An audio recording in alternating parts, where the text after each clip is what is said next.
पैगाम है जिंदा आज भी, अदले तशद्दुद और सच्चाई का नूर है ताजा आज भी, रहता है दिलों में इंसानियत का जज्बा, याद आता है हमें वो अजीम रहनुमा हर बार आज भी।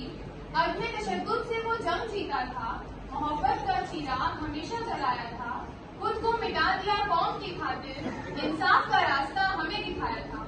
आइए सत्य, अहिंसा और सेवा की ज्योति जगाएं। ब्रिटिश ऑफिसर के कैंप में आते हुए, साहब मैं राम सिंह हूँ, यहाँ का किसान। साहब हम किसान बहुत परेशान हैं, हमारे ऊपर सॉल्ट टैक्स लगा दीजिए। साहब रहम कीजिए साहब, और कृपया करके हमारी बात सुनिए, सॉल्ट टैक्स हटा दीजिए। तुम किसान लोग हमेशा रोते रहते हो, तुम्हारा काम है काम करना, अपने कर्ज चुकते करना, और ये टैक्स नहीं हटेगा। यू गॉट इट, यू पो इंडियन। साहब हम बहुत परेशान हैं, हमारी फसल बिक नहीं रही और ऊपर से ये भारी सॉल्ट टैक्स। साहब रहम करिए, साहब रहम करिए। युवराज, तुम लोग हमारे सिर्फ बोझ हो, तुम्हारा काम है काम करना और टैक्स भरना। याद रखना ये टैक्स कभी नहीं हटेगा। Get this poor Indian out of here. I can't tolerate this. Ram Singh अपमानित होकर अपने इंसाफ के लिए गांधी के पास जाते हुए, बापू ब्रिटिश अधिकारियों ने मुझे धक्का मारा और हमारी बात सुनने से भी इनकार। आखिर कब तक हम ये सब सहेंगे? अब हमें लड़ाई करनी होगी बापू।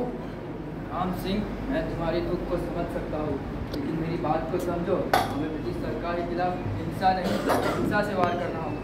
अगर ऐसा ही है तो हम सत्याग्रह करेंगे। लेकिन बापू हम क्या करें? अपना विरोध कैसे दर्ज करें? अगर ऐसा ही है तो हम दांडी तक यात्रा करेंगे, समुद्र से नमक भरेंगे और दिखाएंगे कि भारतवासी के लोग अपने हक के लिए अहिंसा के जरिए भी लड़ सकते हैं। मुझे दाद है तुम जैसे किसानों की हिम्मत पर, तुम लोग की वजह से हमें हिम्मत मिल रही है। चलो मेरे साथ आज से तैयारी शुरू करते हैं। भारत माता की जय। नई आशा जाग उठी थी। गांधी जी के शांत और सत्याग्रह के रास्तों के किसानों की एक नई दिशा थी। दांडी मार्च का यह फैसला भारत के इतिहास का एक ऐसा कदम था जो ब्रिटिश हुकूमत की नींव हिला देने वाला था। मेरी प्यारी बहनों, आज हम यहाँ नमक बनाने नहीं आए हैं, बल्कि अपने अधिकारों की नई परिभाषा तय करने आए हैं। आज से हमारी आवाज भी उतनी ही मानी जाएगी जितनी कि किसी पुरुष की मानी जाती हो। लेकिन बाप, क्या हमारा ये कदम इतना बड़ा असर डाल सकता है? क्या लोग हमारे विरोध को समझेंगे? हाँ इंदिरा, हमारा विरोध सिर्फ नमक नहीं है, बल्कि हमारे हक की पहचान है। हम अपने परिवारों की तरफ से, अपने समाज के लिए और अपने देश के लिए खड़े हैं। लेकिन बाप, क्या हमें इस आंदोलन से डर नहीं लगता? क्या हमारे लिए सुरक्षा नहीं है? डर की कोई बात नहीं है। हमारे लिए सबसे बड़ा डर खुद पर ना होने का है। हमने देखा है कि हमारे समाज ने, हमारे देश ने हमारे लिए क्या किया है। अब समय आ गया है कि हम उन्हें ये बताएं कि हम भी कुछ कर सकते हैं। हाँ, अगर हम सब मिलकर एक कदम उठाते हैं तो हम सिर्फ अपने लिए नहीं बल्कि अपने बेटियों के लिए भी एक मिसाल रख रहे हैं। बिल्कुल, ये कदम हमारी बेटियों के लिए एक प्रेरणा होगा। हम उन्हें ये सिखा रहे हैं कि वे कभी पीछे नहीं हट सकती। तो आज से हम ये कदम उठाते हैं, हम दांडी चलेंगे और अपने अधिकारों की रक्षा करेंगे। चलो बहनों, आज हम अपने स्वाभिमान के लिए, अपने देश के लिए और अपने लिए ये मार्च करते हैं कि हमारा उठाया गया कदम सिर्फ नमक नहीं बल्कि आजादी की तरफ एक नया कदम है। यह एक महत्वपूर्ण पल है जब गांधी जी और उनके अनुयायी समुद्र तट की ओर कदम बढ़ाते हैं, ब्रिटिश सरकार के लिए खिलाफ अपने अधिकार के लिए। लेकिन उनका रास्ता आसान नहीं होगा, क्योंकि ब्रिटिश अधिकारी उन्हें रोकने आते हैं। नमक पर से लगान हटाओ, नमक हमारा हक है। नमक पर से लगान हटाओ, नमक हमारा हक है। नमक पर से लगान हटाओ, नमक हमारा हक है। नमक पर से लगान हटाओ, नमक हमारा हक है। नमक पर से लगान हटाओ, नमक हमारा हक है। नमक पर से लगान हटाओ, नमक हमारा हक है। नमक पर से लगान हटाओ, नमक हमारा हक है। नमक पर से लगान हटाओ। नमक हमारा हक है। Mr. Gandhi, this way of act is not permissible under the British rule. ए साहब, हम आपके विरोध नहीं कर रहे कुछ भी।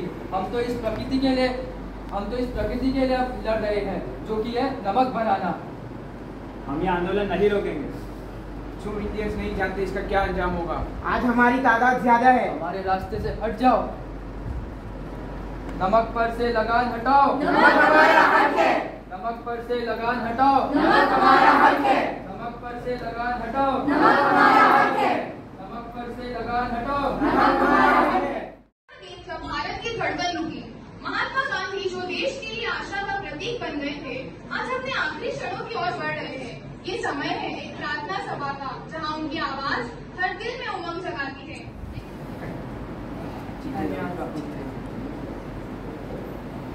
मेरे भाई के साथ अन्याय हुआ है गांधी। मुझसे बात को समझने अब की और कोशिश नहीं करो। गांधी, अब और नहीं।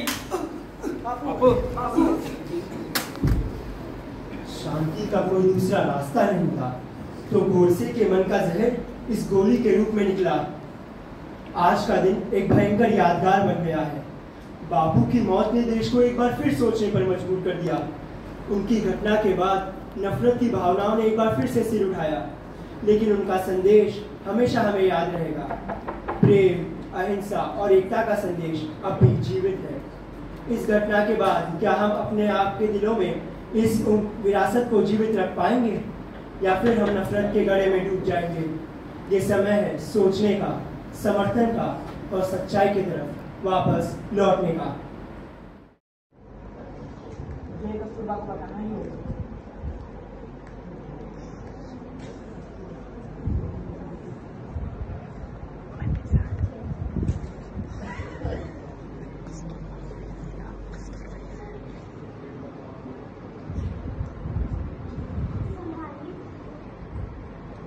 एक गोली ने सिर्फ एक व्यक्ति को नहीं बल्कि एक युग को खत्म कर दिया। अहिंसा के जिस महात्मा का अंत हो गया, पर उसका संदेश सदा अमर रहेगा। गांधी जी चले गए, लेकिन उनका सपना, उनका रास्ता हमेशा जीवित रहेगा।